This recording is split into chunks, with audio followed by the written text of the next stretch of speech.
السلام علیکم ورحمۃ اللہ وبرکاتہ۔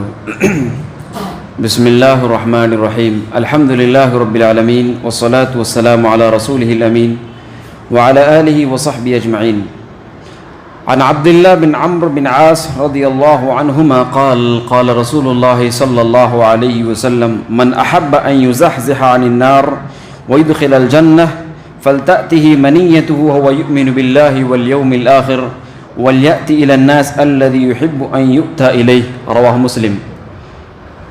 صحیح مسلم کی روایت ہے، عبداللہ بن عمرو بن عاص رضی اللہ تعالیٰ عنہ بیان فرماتے ہیں، رسول اقدس صلی اللہ علیہ وسلم نے ارشاد فرمایا، جو شخص اس بات کو پسند کرتا ہے کہ اسے جنت میں داخل کر دیا جائے تو اسے چاہیے کہ اس کی موت اس حال میں آئے کہ وہ اللہ پر اور یوم آخرت پر ایمان رکھتا ہو۔ اور آپ صلی اللہ علیہ وسلم نے ارشاد فرمایا، اسے چاہیے کہ اس کی موت اس حال میں آئے کہ وہ لوگوں کے ساتھ اچھائی والا معاملہ کرتا ہو، ویسا معاملہ جو اپنے لیے پسند کرتا ہو۔ یہ حدیث صحیح مسلم کی روایت کے اندر موجود ہے۔ اس حدیث کے اندر اللہ کے نبی صلی اللہ علیہ وسلم نے دو عظیم پیغام دیے ہیں۔ آپ صلی اللہ علیہ وسلم نے ایک واسطہ دیا ہے کہ مسلمانوں جنت میں داخل ہونا چاہتے ہو؟ ہر آدمی کی جانب سے ہاں ہے، کوئی ہے جو کہتا ہے کہ میں جنت میں داخل نہیں ہونا چاہتا؟ ہر آدمی چاہتا ہے کہ جنت میں داخل ہو جاؤں۔ آپ صلی اللہ علیہ وسلم نے ارشاد فرمایا، جنت میں داخل ہونا چاہتے ہو، اللہ پر ایمان رکھو، یوم آخرت پر ایمان رکھو۔ تمہاری موت اسی حال میں ہونی چاہیے کہ تم اللہ پر ایمان رکھتے ہوئے تمہاری وفات ہو جائے، تم یوم آخرت پر ایمان رکھتے ہوئے تمہاری روح قبض ہو جائے۔ پھر آپ صلی اللہ علیہ وسلم نے دوسری چیز بیان فرمائی، اور آپ صلی اللہ علیہ وسلم نے فرمایا کہ جو کوئی مسلمان اس حال میں وفات پاتا ہے کہ وہ دوسروں کے ساتھ وہی معاملات کو پسند کرتا ہے جو اپنے حق میں پسند کرتا ہے، تو لہذا اس کے حق میں خیر ہے، وہ ایسا انسان جنت میں داخل ہوگا، جہنم سے بچا لیا جائے گا۔ آج کون سا ایسا معاشرہ ہے جس معاشرے میں مسلمان اپنے حق میں جس چیز کو پسند کرتا ہو وہ دوسرے لوگوں کے حق میں پسند کرے؟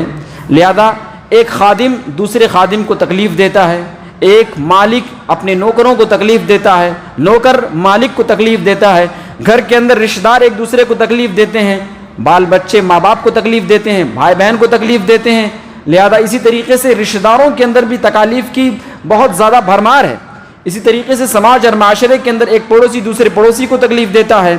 ایک دکاندار دوسرے دکاندار کو، بلکہ ایک گراہک کو اس کا دکاندار تکلیف دیتا ہے، اور اسی طریقے سے گراہکوں کو بھی دکاندار تکلیف دیتا ہے۔ تو ایسے معاملات میں آپ دیکھیں گے دنیا کا کوئی بھی ایسا معاشرہ نہیں ہے جس معاشرے میں لوگ ایک دوسرے کو تکلیف نہ دیتے ہوں۔ اور یہاں اللہ کے نبی صلی اللہ علیہ وسلم بیان فرمائے، جنت میں داخل ہونا چاہتے ہو، اپنے حق میں جس چیز کو پسند کرتے ہو اپنے بھائی کے بھی حق میں پسند کر لو، جنت میں تمہیں یوں ہی داخلہ مل جائے گا۔ بس دو چیزیں تمہارے اوپر ضروری، اللہ پر ایمان رکھنا ہے، یوم آخرت پر ایمان رکھنا ہے، اور اسی کے ساتھ ساتھ اپنے حق میں جس چیز کو تم پسند کرتے ہو اپنے بھائی کے حق میں بھی پسند کرو۔ آج اگر سماج اور معاشرے کے اندر صرف ایک حدیث پر عمل کر لیا جائے، صرف ایک اس حدیث پر عمل کر لیا جائے، تو پورے معاشرے کے اندر اچھائیاں پیدا ہو جائے گی، پورا معاشرہ پرسکون ہو جائے گا، معاشرے میں کسی کو کسی سے کوئی شکایت نہیں ہوگی، نہ کسی کو تنخواہ کی شکایت ہوگی، اور نہ ہی کسی ملازم کو شکار ہوگی اپنے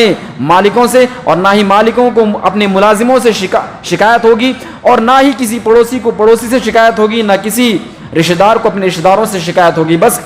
صرف ایک حدیث پر عمل کرنے کی وجہ سے۔ اور یاد رکھیے، اللہ رب العالمین نے مومنوں کے بارے میں قرآن مجید میں سورہ احزاب کے اندر ارشاد فرمایا، والذین یؤذون المؤمنین والمؤمنات بغیر ما اکتسبوا فقد احتملوا بہتانا واثما مبینا، کہ جو کوئی شخص کسی مومن کو تکلیف دیتا ہے، کسی مومنہ کو تکلیف دیتا ہے بغیر کسی بات کے،